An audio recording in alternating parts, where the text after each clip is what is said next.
നമസ്കാരം പ്രിയ സുഹൃത്തുക്കളെ, ടെക് ഫോർക്കിൻ്റെ പുതിയ വീഡിയോയിലേക്ക് എല്ലാവർക്കും സ്വാഗതം. ഇന്നത്തെ വീഡിയോയിൽ ഞാൻ ആമസോണിൽ നിന്ന് മേടിച്ച ഒരു ഇൻവെർട്ടർ ബോർഡ് 150 വാട്ടിൻ്റെ ഇൻവെർട്ടർ ബോർഡ് സപ്ലൈ മാറിക്കൊടുത്തിട്ട് കംപ്ലൈൻ്റ് ആയി. ഇപ്പോൾ ഔട്ട്പുട്ട് കറണ്ട് വരുന്നില്ല. അപ്പോൾ അത് റിപ്പയർ ചെയ്യുന്നൊരു വീഡിയോ ആയിട്ടാണ് വന്നിരിക്കുന്നത്. എന്നാൽ നമുക്ക് നേരെ വീഡിയോയിലോട്ട് പോയാലോ. ഞാനിവിടെ 3 ആംപിയറിൻ്റെ 12 വോൾട്ടിൻ്റെ DC അഡാപ്റ്റർ എടുത്തിട്ടുണ്ട്.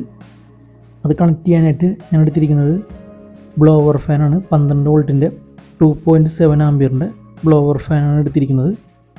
ഈ ഇൻവെർട്ടർ ബോർഡിൻ്റെ ഔട്ട്പുട്ട് വയർ ഞാൻ ഒരു 3 പിൻ പ്ലഗ് സോക്കറ്റിൽ വയർ കണക്ട് ചെയ്ത് വെച്ചിട്ടുണ്ട്. അതിനുശേഷം ഈ ഇൻവെർട്ടർ ബോർഡിൻ്റെ പ്ലസും മൈനസും 2 വയർ ആദ്യം ബാറ്ററിയുടെ മൈനസ് കണക്ട് ചെയ്ത്, അതിനുശേഷം ഇൻവെർട്ടർ ബോർഡിൻ്റെ പ്ലസ് വയർ ബാറ്ററിയിലെ പ്ലസിലേക്ക് കണക്ട് ചെയ്തപ്പോൾ റെഡ് ഇൻഡിക്കേറ്റർ ഇങ്ങനെ ബ്ലിങ്ക് ചെയ്യുന്നുണ്ട്, വർക്ക് ചെയ്യുന്നില്ല. അതായത് ഈ ആംബിയർ കിട്ടാത്ത ഒരു സ്ഥിതി. സപ്ലൈ വന്ന് പോയിക്കൊണ്ടിരിക്കുന്നു. അങ്ങനെയാണ്. ശരിയായ രീതിയിൽ ഔട്ട്പുട്ട് സപ്ലൈ വരുന്നില്ല. ഈ ബോർഡ് കംപ്ലൈൻ്റ് ആയിട്ടിരിക്കുകയാണ്. ഇതിൻ്റെ സപ്ലൈ കൊടുത്ത വശം ചൂടായിട്ട് ഇവിടുത്തെ റെസിസ്റ്റർ, മോസ്ഫെറ്റിൻ്റെ അടുത്തുള്ള റെസിസ്റ്റർ കരിഞ്ഞിരിക്കുന്നുണ്ട്. ഇത് പോയിട്ടുണ്ടോയെന്ന് അറിഞ്ഞൂടാ, ചെക്ക് ചെയ്ത് നോക്കേണ്ടി വരും. ആദ്യം മീറ്റർ ഓംസ് റേഞ്ചിലിടാം, എന്നിട്ട് ചെക്ക് ചെയ്ത് നോക്കാം. റെസിസ്റ്ററിൻ്റെ ഒരു കാല് ഊരിയെടുത്തിട്ട് ചെക്ക് ചെയ്തപ്പോൾ റെസിസ്റ്റർ വാല്യൂ കാണിക്കുന്നുണ്ട്. അപ്പോൾ റെസിസ്റ്റർ കംപ്ലൈൻ്റ് ആയിട്ടില്ല. അതേ നേരം ഓൺ ആക്കിയിട്ട് കഴിഞ്ഞാൽ കംപ്ലൈൻ്റ് ആയി പോയാൽ. ഇനി അടുത്ത് ചെക്ക് ചെയ്യേണ്ടത് നമുക്ക് മോസ്ഫെറ്റാണ്. ഇത് 2 മോസ്ഫെറ്റാണ്. ഫസ്റ്റ് മോസ്ഫെറ്റ് ചെക്ക് ചെയ്തപ്പോൾ ബീപ്പ് സൗണ്ട് കേൾക്കാം. അപ്പോൾ ഈ മോസ്ഫെറ്റ് ഷോർട്ട് ആയിട്ടുണ്ട്. അപ്പോൾ രണ്ടാമത്തെ ചെക്ക് ചെയ്തപ്പോൾ അങ്ങനെയൊന്നും സൗണ്ടൊന്നും കേൾക്കുന്നില്ല. ഈ മോസ്ഫെറ്റ് ശരിയായ രീതിയിൽ ചെക്ക് ചെയ്യണമെങ്കിൽ നമുക്ക് ഈ ബോർഡ് ഒന്ന് ഊരിയെടുത്തിട്ട് ചെക്ക് ചെയ്ത് നോക്കണം.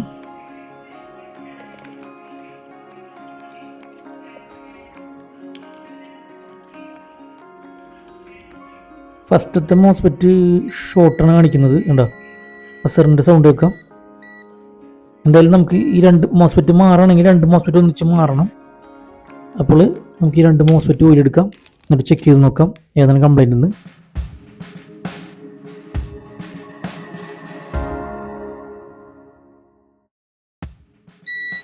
ഫസ്റ്റ് ഈ മോസ്ഫെറ്റ് ഫുൾ ഷോർട്ടാണ്, കംപ്ലൈൻ്റ് ആണ്. ഇത് മാറിക്കളയണം.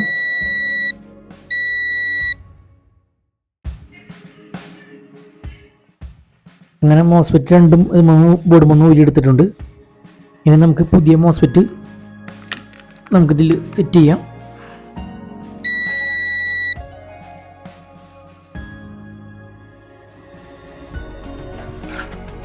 ഇത് രണ്ടാമത്തെ മോസ്ഫെറ്റ് ഊരിയതാണ്. അത് ചെക്ക് ചെയ്തപ്പോൾ കംപ്ലൈൻ്റ് ഒന്നും കാണുന്നില്ല. പക്ഷെ നമുക്ക് മാറ്റുമ്പോൾ 2 ഒന്നിച്ച് മാറ്റണം മോസ്ഫെറ്റ്. അങ്ങനെ 2 മോസ്ഫെറ്റ് പുതിയ എടുത്തിട്ടുണ്ട്. ഹീറ്റ് സിങ്കമ്മ നമ്മൾ സ്ക്രൂ ചെയ്ത് ടൈറ്റ് ചെയ്ത് എടുക്കാം. ഈ മോസ്ഫെറ്റിൻ്റെ നമ്പർ P55N ആണ്. അങ്ങനെ 2 മോസ്ഫെറ്റ് നമ്മൾ ഹീറ്റ് സിങ്കമ്മിൽ സ്ക്രൂ ചെയ്തെടുത്തിട്ടുണ്ട്. ഇനി നമുക്കിത് ബോർഡുമ്മൽ സോൾഡർ ചെയ്ത് വെക്കണം. അതിന് നമ്മൾ ആദ്യം ഈ ബോർഡുമ്മലത്തെ ഹോളൊക്കെ ഒന്ന് ക്ലിയർ ചെയ്ത് സോൾഡർ ചെയ്ത് ക്ലിയർ ആക്കി എടുക്കണം.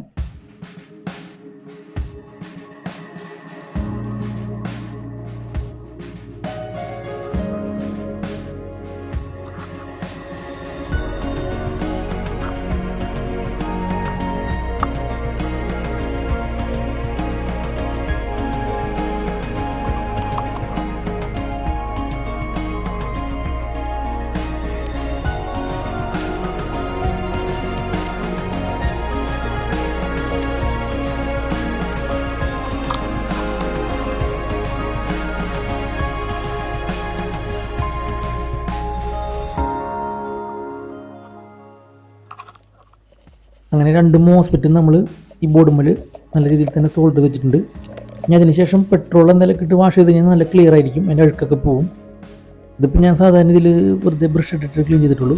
ഇനി ചെയ്യേണ്ടതെന്ന് ലാസ്റ്റ് ഫൈനലായിട്ട് സോൾഡർ ചെയ്ത ലെഗുമ്മലൊക്കെ ഷോർട്ടായിട്ടുണ്ടോ നോക്കണം. 2 ലെഗ് തമ്മിൽ ഷോർട്ടായിട്ട് നോക്കണം. ഇനി അടുത്തായിട്ട് ചെയ്യണമെന്ന് വെച്ചാൽ ഈ ഇൻവെർട്ടർ ബോർഡിൻ്റെ ഔട്ട്പുട്ട് സപ്ലൈന്ന് കണക്ഷൻ കൊടുക്കണം. അതിനായിട്ട് നമുക്ക് 3 പിൻ പ്ലഗ് സോക്കറ്റിലേക്ക് 2 വയർ ഇതേവരെ സോൾഡർ ചെയ്ത് വെക്കാം.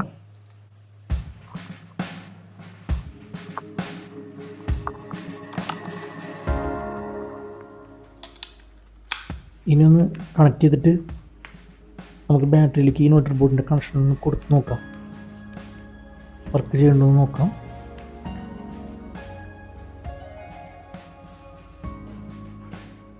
ആദ്യം കണക്ഷൻ കൊടുക്കുമ്പോൾ ബാറ്ററിയുടെ കണക്ഷൻ മൈനസിൻ്റെ ആദ്യം കണക്ഷൻ കൊടുക്കണം. അതിനുശേഷം വേണം നമുക്ക് പോസിറ്റീവ് കണക്ഷൻ കൊടുക്കാൻ.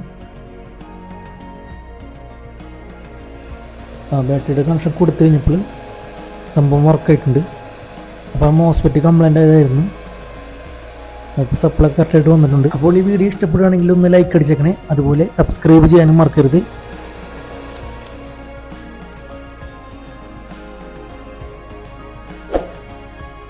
അപ്പോൾ നെക്സ്റ്റ് വീഡിയോയിൽ ഈ ബോർഡ് വെച്ച് കുഞ്ഞ് ഇൻവെർട്ടർ ഉണ്ടാക്കുന്ന ഒരു വീഡിയോ ആയിട്ട് വീണ്ടും വരുന്നതാണ്. Thanks for watching. ബൈ.